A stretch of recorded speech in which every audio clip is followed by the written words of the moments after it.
Good afternoon, everyone. On the part of the DMP, daily mains practice, question practice of sixth day, I gave you yesterday three questions from a single topic. I gave you three questions from a single topic. Of course, it was the editorial as well as an article, main article of the Hindu editorial page. Uh, let's discuss about the first question. Define section 124A. Explain why it has been in the news since long. Do you support its existence in a democratic country like India? 250 words, 15 marks. The source is paper 3, GS2 or GS2, Indian Polity and Governance. The Hindu editorial page article is End the Debate. The Hindu article, Sedition, illogical equation of the government with state. This was based on this article and editorial of yesterday's Hindu paper. I framed three questions. The first one is define section 124A. First, you have to understand what do you mean by define. Define is not only simply definition.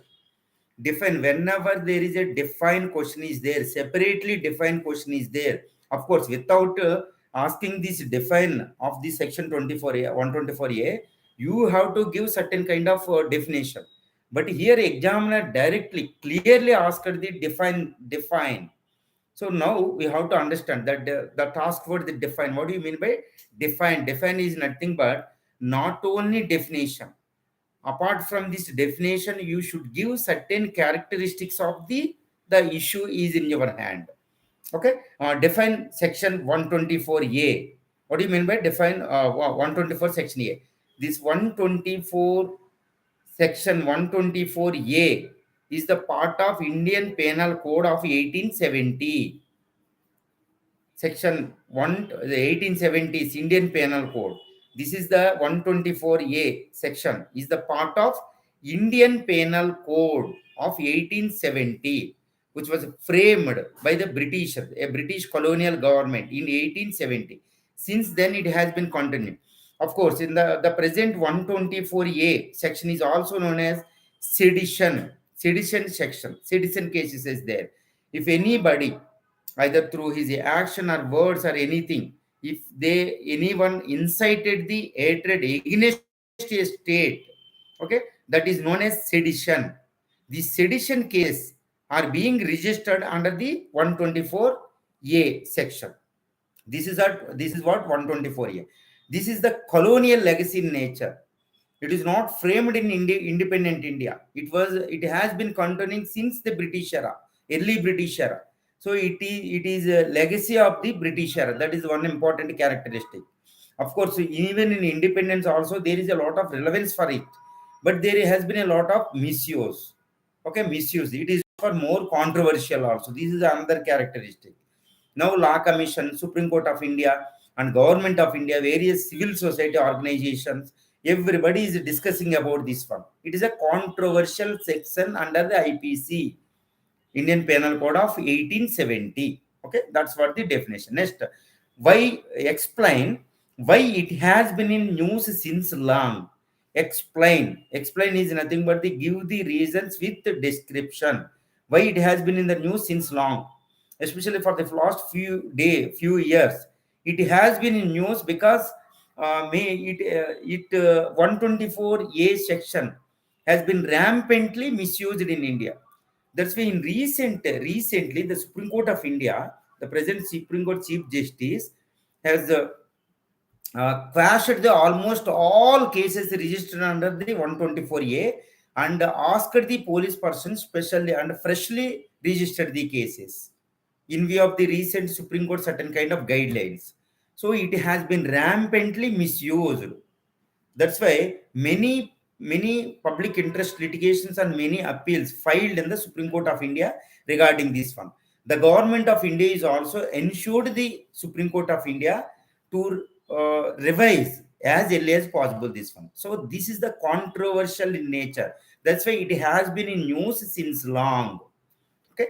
Next, do you support its existence in a democratic country like India? In a democratic country like India, do you support it? So here, do you support its existence in a democratic country like India?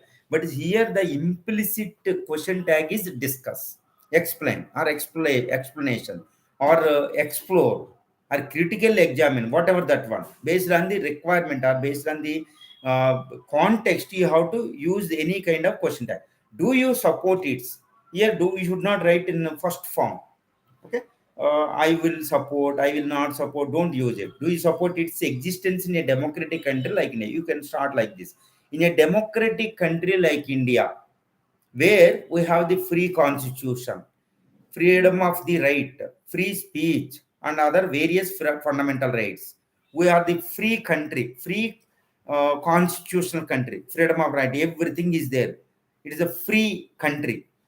That's why it is a highly recognized, largest democratic nation in the world, not like China, not like any other authoritarian governments in the Eastern Hemisphere. It's a free nation where this secession, this Sedition Act like 124A, is against the spirit of the Constitution. Of course, there is a relevance for this one, given the secessionist forces, divisive forces, communal forces, international terrorism, etc., etc. There is a relevance for this one. However, it is against the spirit of the Constitution, based on certain constitutional arguments, constitutional verdicts, constitutional bodies verdicts, and various arguments. It is proved that it is against the spirit of the Indian Constitution, especially Article 19, 1A, and that provides the that provided the freedom of speech. It is against the spirit of the Constitution. However, it has certain kind of relevance given the certain divisive forces. In this way, you have to maintain certain kind of neutrality, because Supreme Court yet to concluded and government is also yet to concluded. And in the same article, the Law Commission, the 249th Law Commission report is recommended the to continuation of this one. So every constitutional bodies and law commissions are supporting it, supporting its continuity. So that's why you should not go against this one. But of course, you should be critical. So it is better to maintain neutrality. Okay. Next, second question. As far as the second question is, critically examine law commission's recommendations on the retention of section 124A in view of the rampant misuse and freedom of speech. I told you in the last question, it has been rampantly misused in India by various state governments as well as central law, under the central laws and state laws, mostly state governments. Okay, because of its rampant misuse, thousands cases were registered in various parts of the country. The recently Supreme Court of India outrightly quashed them and asked the police person to register freshly. And the meanwhile, the Supreme Court of India, in its affidavit to the Supreme Court, ensured to revise this, to re-examine this 124 section 124A under the IPC. In this effort, in this task, or in pursuance of this, government ensured to the Supreme Court of India, the 249th Law Commission is reviewed it, re-examined it, and recommended to continuation of it. In what way the Law Commission justified its recommendation of its continuation is, though it is a colonial in nature, colonial legacies nature, it should not be the base to scrap this 124A section. And even based on this misuse, that should not be the base to scrap this one. Though this misuse is there and it is a colonial in existence, it has a long history. However, this should not be the basis to scrap this 124A section. And instead, okay, paradoxically, this Law Commission is increased the section, recommended to increase the punishment from 3 to 7 years, or in possible some life, if certain rarest of the rare cases. So it is goes against the this one. It is goes against the Supreme Court of India's recent squashing of these cases, misusing of the cases. So there has been, it is opened up the further discussions against this 124A in favor of India and in against this one. So it has been continuing. So in this way, you have to critically examine. Critically examine is nothing but you should act like a judge. Okay, and both sides you should use. It is not examine, it is critically. Critically is nothing but not criticism, critical outlook, critical outlook. Okay, in view, just like as if you are a judge, You have to look into that issue. You have to look at that issue in all dimensions. That's what that means critically. It's not criticism. Now, examine is nothing but both sides. And finally, you have to take the stand or your own viewpoint. Okay. In the rampant misuse, there has been a lot of thousand cases of sedition cases, even in social media. If anybody, any citizen is putting his any social media postings, based on this, when police persons are registering these rarest of the rare cases. This kind of misuse were reported in mostly in the some ruling party. Now it become the political tool in the hands of the opposition, in the hands of civil societies against the ruling establishment. So, in this point of view, we should refer to the 1962 Supreme Court verdict, especially the case of Kedarnath versus the Union of the India. In 1962, in its case, the Supreme Court of India has upheld this continuation of the Section 124A in the IPC 1870. At that time, the Supreme Court of India has supported the colonial viewpoint, the colonial government's viewpoint. During the colonial period, okay, the British government misused this one to suppress the Indian voice or to suppress the dissident against the British government. Whereas the same continuation of the 124A is also, okay, it is also continuation of the legacy of the British government. Now, the various state governments and the state establishment, like especially the police department or law enforcing agencies, using this 124A section to suppress the dissident against the government.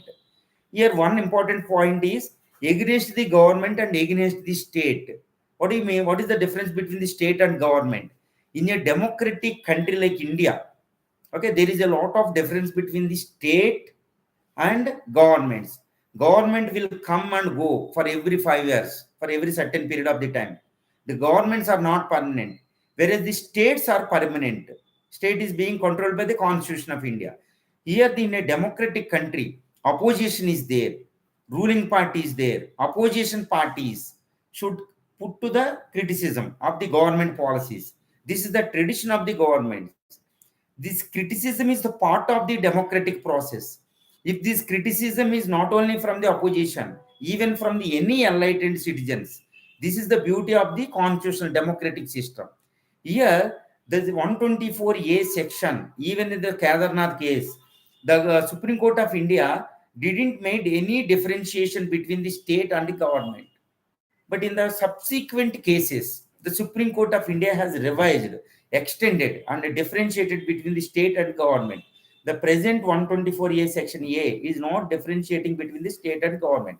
Now, enlightened people, most important argument is there should be some kind of differentiation between the governments and the state. States are permanent, okay, against which nobody should not talk, because that is very important. Whereas governments in a democratic system, not like in China, the governments will come and go. The opposition parties and enlightened citizens and anybody can talk against the government. It is known as freedom. It is a part of the freedom of speech under the Article 19(1)(a). There are 6 freedoms. Out of it, the freedom of speech is very important. That is the bedrock of the Indian Constitution. So suppression of the dissident, suppression of the freedom of speech against the spirit of the Constitution. That's why 124A section should be scrapped. This is the argument of the most of the citizens. Supreme Court of India is also looking at this issue very seriously. But of course, Law Commission meanwhile is recommended its continuity. But finally, it will up to the government to whether to implement the Law Commission report is or not. Okay, maybe it is put to the public opinion. Next, third question. Trace the sedition law in India. Its existence is, in fact, against the free constitution, against the free constitution, justified. Trace the sedition law in India. Trace out, or trace is nothing but evolution process of this 124A. This 124A section or else sedition law, it was made by the British colonial government in 1870 under the Indian Penal Code. Okay, in 1870s, okay, before the formation of the Indian National Congress. Okay, the British government used against the suppression of the Indians' voice against the government, then the British government, not against the Queen. Especially the classic cases are the Tilak case in 1906. Then other cases also. There are so many cases during the British era. They invoked this section of sedition cases, and even the Tilak was sent to Rangoon for 6 years, rigorous imprisonment. He completed and he returned by 1916, and he continued his home rule movement. So many British Indians were suppressed and repressed under the Sedition Act against the government, not against the Queen, that the government, that the state at that time. Okay, in that way, it is originated. It has been continued across the British era around a century period. Then, even after the independence, the Constitution didn't recognize this. After the Constitution came into effect, there was no place for this Sedition Act directly. But of course, in the form of 124A, it has been continuing under the IPC. It is not direct sedition act, no direct word, but under this section 124A, the British era sedition, the suppressive nature has been continuing even after the independence. This is what the controversial now. But in fact, in the free constitution like in India, this existence earlier I told you, this is against the spirit of the constitution, because the constitution of India provided the freedom of the speech under the article 19(1)A. The freedom, of course, there are certain restrictions also there to use this fundamental rights. But 124A is grossly violating the freedom of speech, because not only grossly against them, these law enforcing or law agencies are rampantly misusing this section. But finally, the Supreme Court of India cannot come to the rescue of any all persons of all citizens. It cannot protect all citizens from the law enforcing agents. That's why it has been misusing. Especially these misusing cases have been registered around thousand cases registered for the last 9 years or 7 years. That's why these opposition parties, especially the so-called secular parties, opposition parties, has made this issue more controversial. Okay, whether it is justified or not, that is not the question. But you have to justify is nothing but it is better to maintain middle path. Okay, both sides you should discuss. Of course, in the context of, as we discussed in the earlier answer, in the context of the recent some divisive forces, communal forces, terrorism, and various forces across this as a huge nation, it is better to have the existence of the 124A. But we should avoid all kinds of opportunities and all kinds of the chances to misuse of this one. That's why we need certain kind of regulations from the Supreme Court side, so that we can maintain this existence and we can avoid this misuse of this section 124A. Thank you very much.